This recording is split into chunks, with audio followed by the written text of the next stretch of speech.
A dispersal zoning at the moment and everything that's going on, so you can't be within. No, I'm not interested in that property. So, what were you taking photos of the hotel? No, the layout of the street. For any particular reason? No, not at all. I'm not for or against. I'm not into any politics.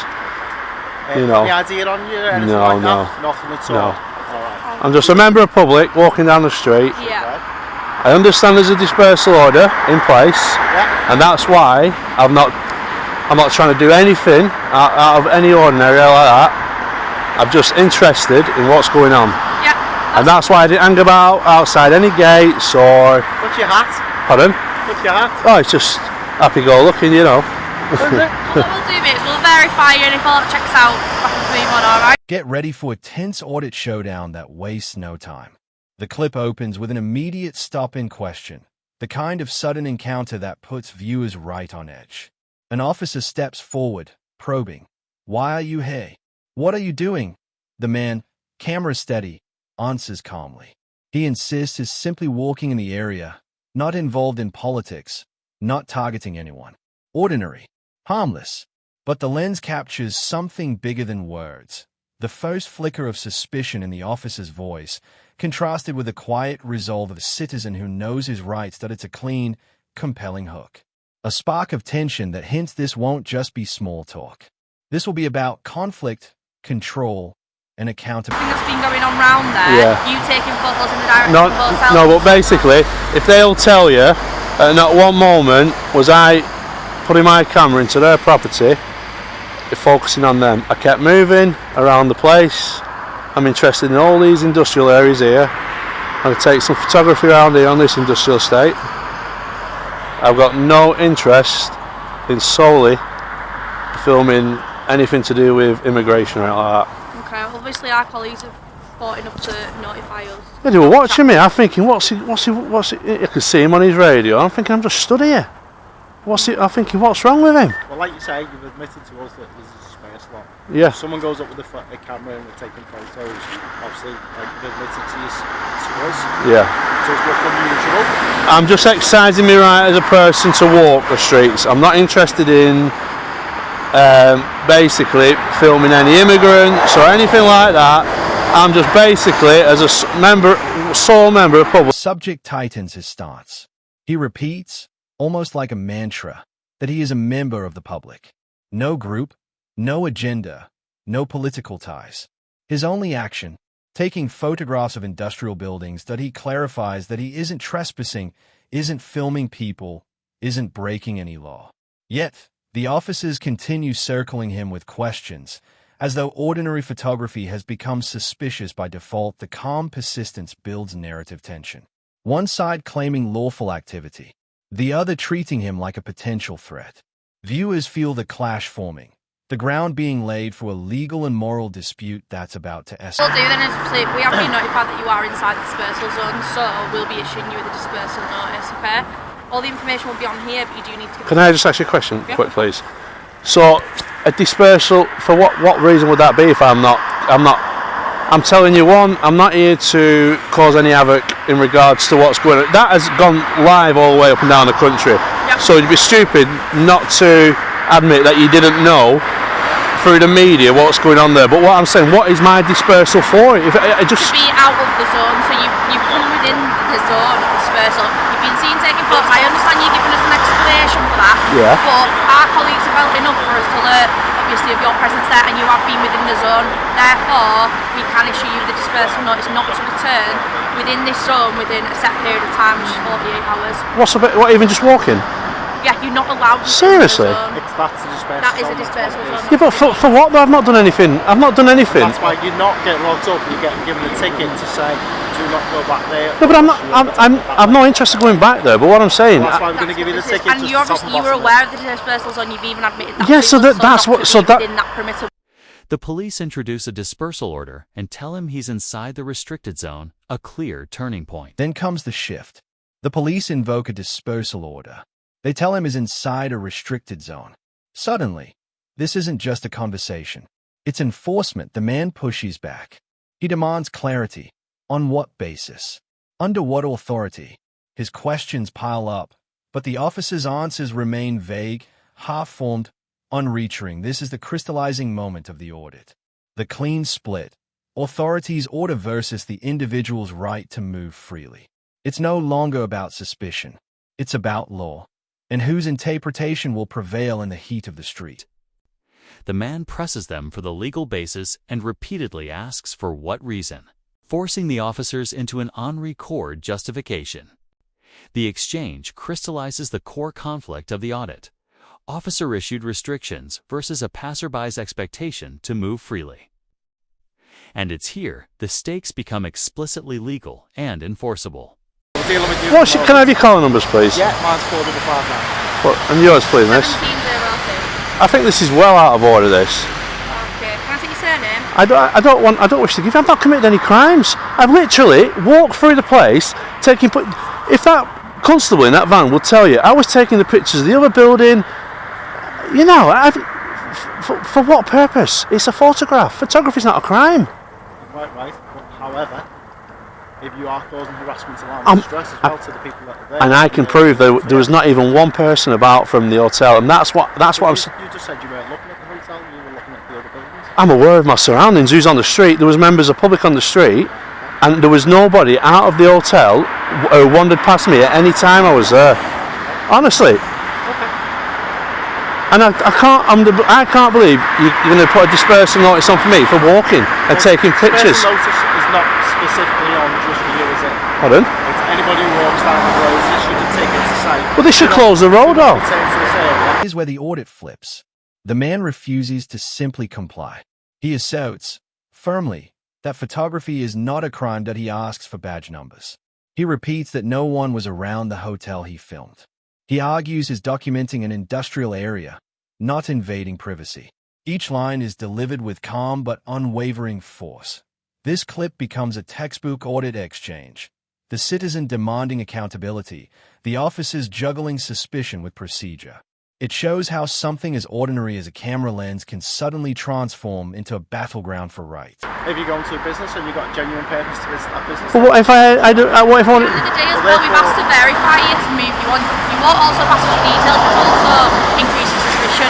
You're not allowing No, to verify you miss. as well. With everything that's been going on, I'll tell you now, us two were both from that front line on Friday getting all sorts hurled at us and abused. And I don't agree with that. I am not saying you do. I'm just saying from what's happened, and now this dispersal's in there to protect it. It's only on for a short while. And it has to Miss, can you accept that I'm a sole person on myself?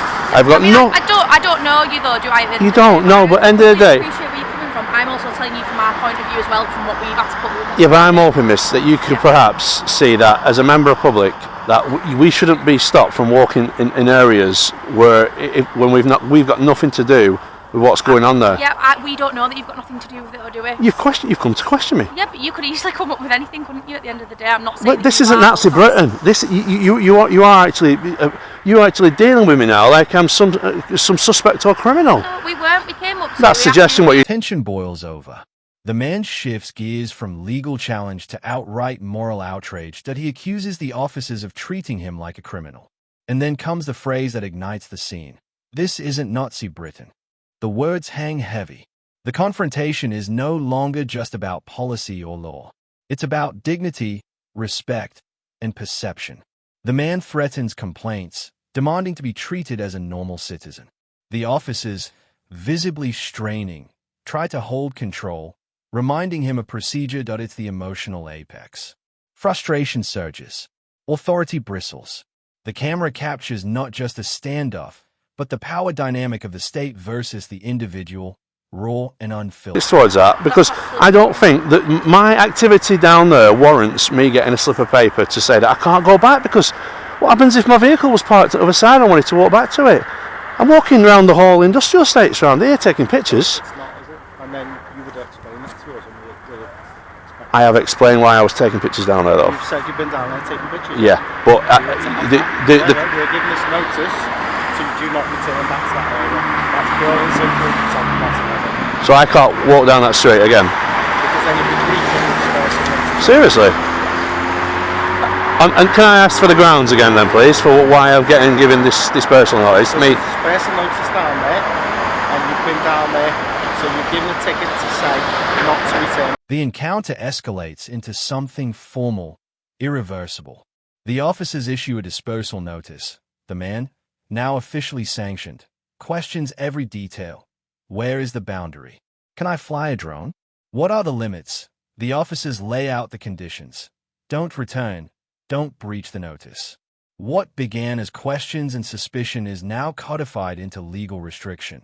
This is the pivotal moment. The audit moves from talk to action. The verbal sparring has produced tangible consequences.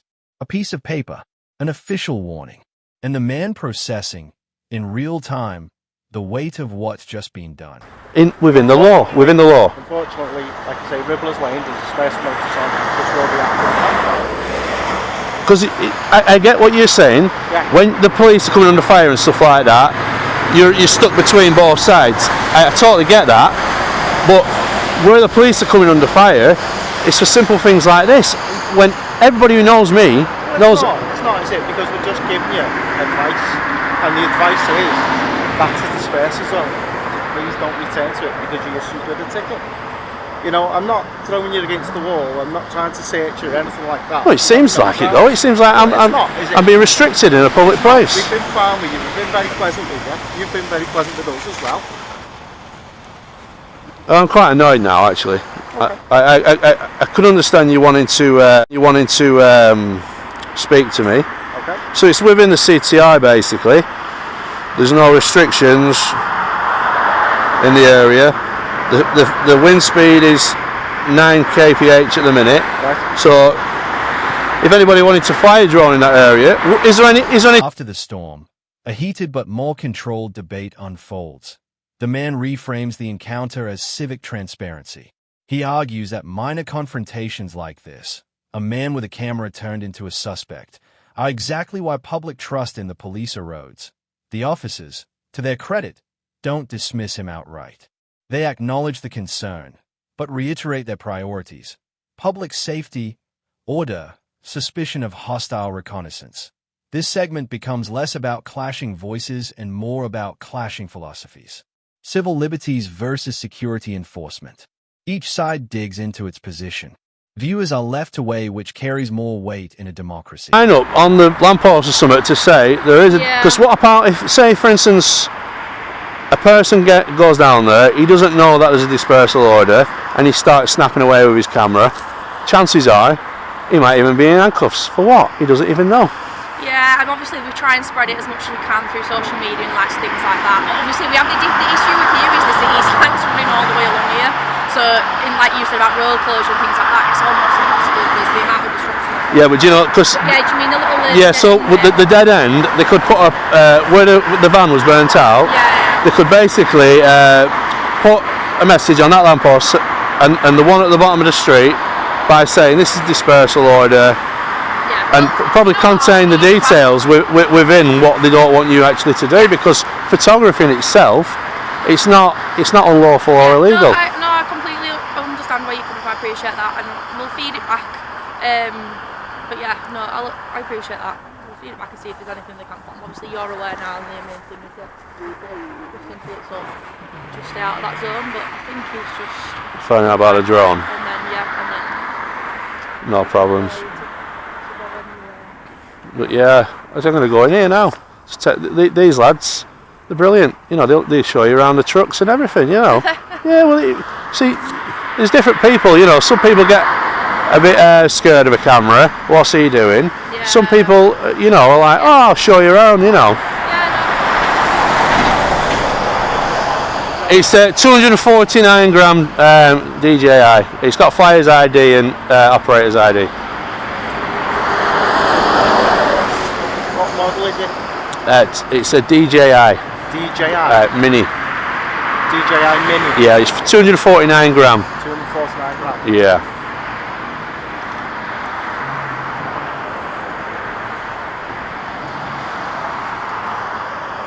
See what the councils can do sometimes. They can put a restriction on drones in the area. Yeah. But then it conflicts with the CAA. So what they would do is look in court and say, well, what was it reasonable to restrict his movement of flying? You know, was there any dangers? Did he? You know, there's all sorts to take into. But every drone flyer should be mindful of doing the right thing, basically. Yeah, no, out. Yeah. Every day's a learning day. Yeah, you're fine to fly it. Yeah. Because it's under 250 50 grams, yeah. However, as long as it's not causing a harassment, ASB. Yeah. Like I always I presume that you're a C. most people don't actually know it's in the sky. You keep a reasonable You've got to height. keep an eye on it as well. Well, you've always got to keep a line of sight. Yeah. So, like I say, You know, a lot more than me. I might not even get back down there yet. I've got a lot to see on industrial here. You're good then? Yeah, I'm brilliant. The closing stretch winds the encounter down with practical details and lingering frustration. They discuss drone weight classes, signage, restricted airspace. The officers explain how dispersal zones are marked and how communication often falls short. The man, still visibly irritated, reminds them that the public shouldn't need a legal map to walk down a street with a camera. And then comes the final line, sharp and stinging. All this for a man with a camera on his own.